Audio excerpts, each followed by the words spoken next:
علاقات قبل الجواز؟ عملت علاقة وكان نفسي اتجوزه وما اتجوزتوش. الهانم اللي هربت من مصر لما جابت بنات محترمات وادتهم فلوس عشان الحاجه، يعني محتاجين 100 جنيه عشان يطلعوا عندها في البرنامج ويقولوا ان بنات مصر بتطلع بعاره. بعاره يا هاله اللي متجوزه ايناس الدغيدي عيب. من التجميل للمساكنة ودعم المثليين، الوجه الآخر لإيناس الدغيدي. إيناس الدغيدي جرأة بلا حدود ولا خطوط حمراء، أكتر مخرجة مثيرة للجدل في مصر. أصحابها مثليين، ومرتضى منصور قال إنها متجوزة هالة سرحان، ونادت بإعادة فتح وترخيص بيوت الدعارة عشان الشباب يشبعوا غرايزهم. مش بس كده، دي بتاخد حقنة كل 6 شهور عشان ترجع شبابها ب1,000,000 جنيه. اعترفت ان معظم اصدقائها من الرجالة مثليين ومخبيين عشان المجتمع ما بيرحمش. ابوها مدرس دين وكان بيسيبها تلبس ميني جيب، واتجوزت مسيحي 30 سنة وطلعت عمرة وحج 12 مرة. إيناس الدغيدي نادت بالمساكنة وبتكره الحجاب، ودعت ربنا ما يكتبوا عليها أبدا. صندوق أسرار إيناس الدغيدي. من أول ما ظهرت على الساحة كانت مختلفة، جريئة، صريحة لدرجة الصدمة. إيناس عبد المنعم الدغيدي اتولدت في القاهرة سنة 1953. أبوها كان مدرس لغة عربية ودين، وكان شديد قوي، وبرغم كده ما كانش بيجبرها أبدا على لبس الحجاب، وكان بيسيبها تلبس ميني جيب، ويقول إن كل البنات في الوقت ده كانوا بيلبسوا كده. اتخرجت من المعهد العالي للسينما قسم إخراج سنة 1975، وسط جيل كان كله بيحلم يغير شكل السينما المصرية، لكن هي كانت أكثرهم تمرداً، واشتغلت وهي بتدرس مساعدة مخرج. من أول يوم ما كانتش عايزة تبقى مجرد مخرجة بتنفذ أوامر المنتج، لا، كانت شايفة إن الفن لازم يكون حر، وإن الست ليها صوت وحق إنها تقول رأيها من غير لا خوف ولا تجميل. وده خلاها تصطدم من بدري مع ناس كتير قوي. لما الفلوس جريت في ايدها قررت تسيب بيت ابوها، وكان لسه عندها 19 سنة. ولما ابوها زعق لها ورفض تماما انها تسيب البيت، قالت له خلاص ما بقتش محتاجة لك ماديا، وسابت البيت. وساعتها اشتغلت في دور بسيط في فيلم افواه وارانب بتاع فاتن حمامة ومحمود ياسين، وطلعت في دور خطيبة محمود ياسين اللي من البندر. وبعدها انطلقت في عالم الإخراج، وطبعا كلنا عارفين ان اغلب الافلام اللي عملتها كانت بتعتمد على الإثارة والمشاهد الساخنة. كمان اخرجت 16 فيلم روائي، وكانت من اوائل المخرجات اللي عملوا افلام روائية كمان.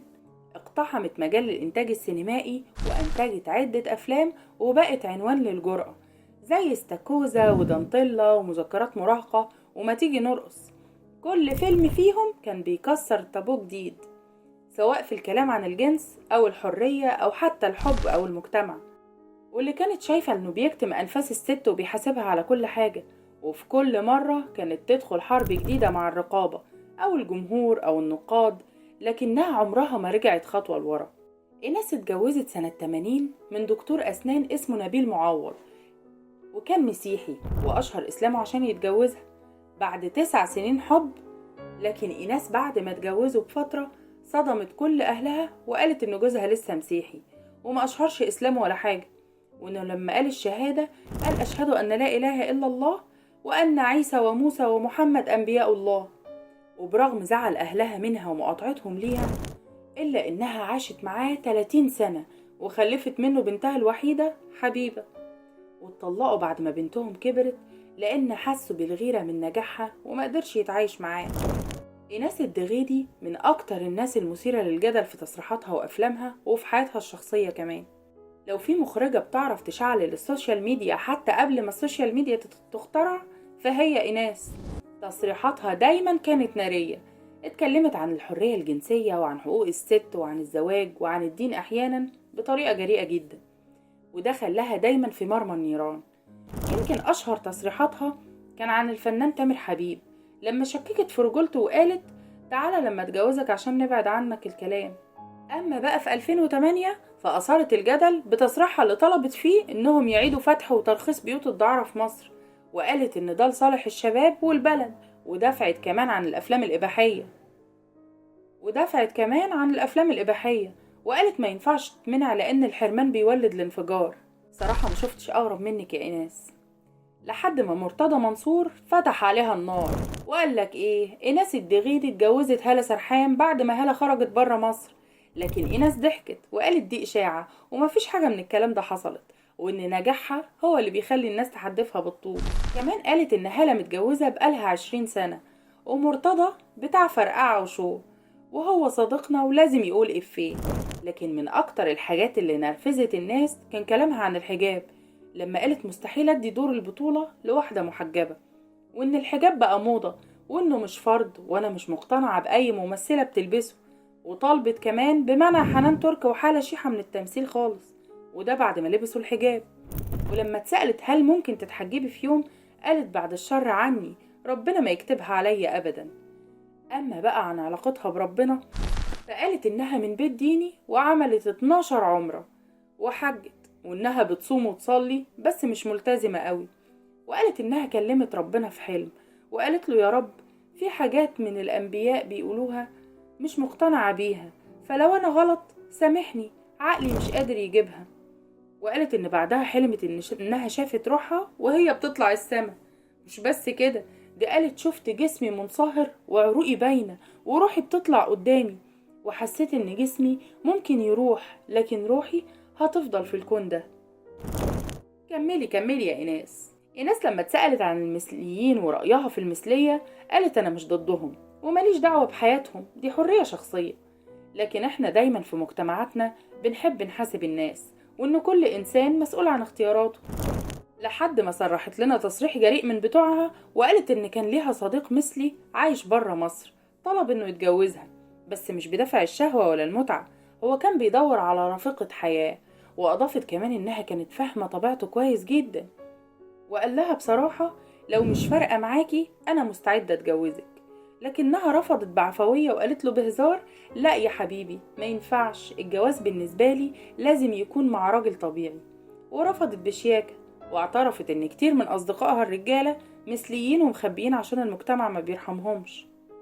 لا زودتيها قوي يا ايناس.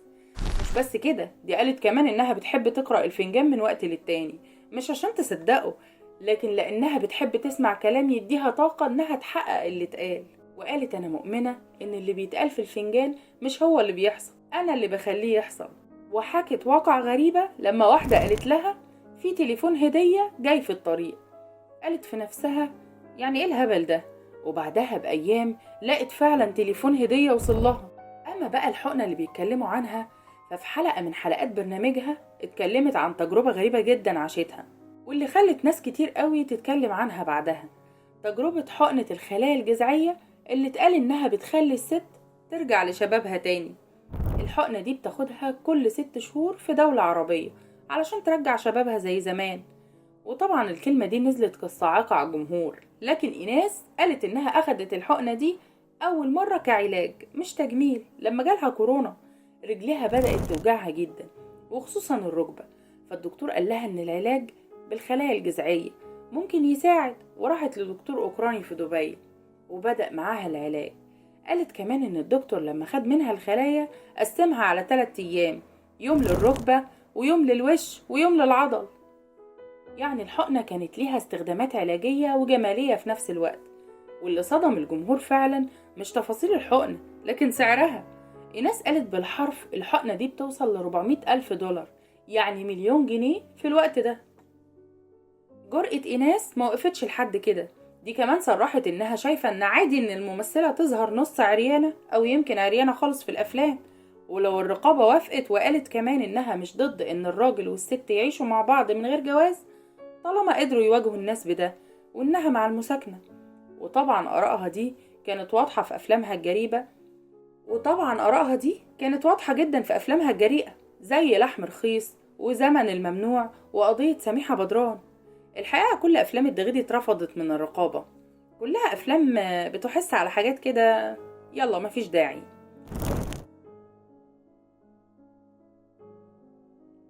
أصحابها مثليين، ومرتضى مرسوق متجوزة هالة سرحان، ونادت بإعادة فتح وترخيص بيوت الدعارة عشان الشباب وغرايزهم.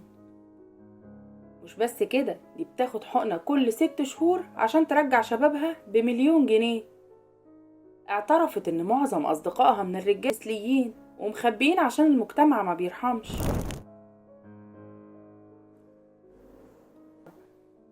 إيناس الدغيدي نادت بالمساكنة وبتكره الحجاب، ودعت ربنا ما يكتبوا عليها أبدا.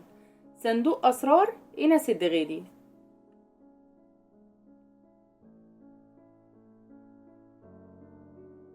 الساحة كانت مختلفة، جريئة، صريحة لدرجة الصدمة.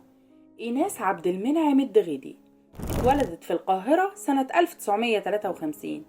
أبوها كان مدرس لغة عربية ودين، وكان شديد قوي، وبرغم كده ما كانش بيجبرها أبدا على لبس الحجاب، وكان بيسيبها تلبس ميني جيب، ويقول إن كل البنات في الوقت ده كانوا بيلبسوا كده.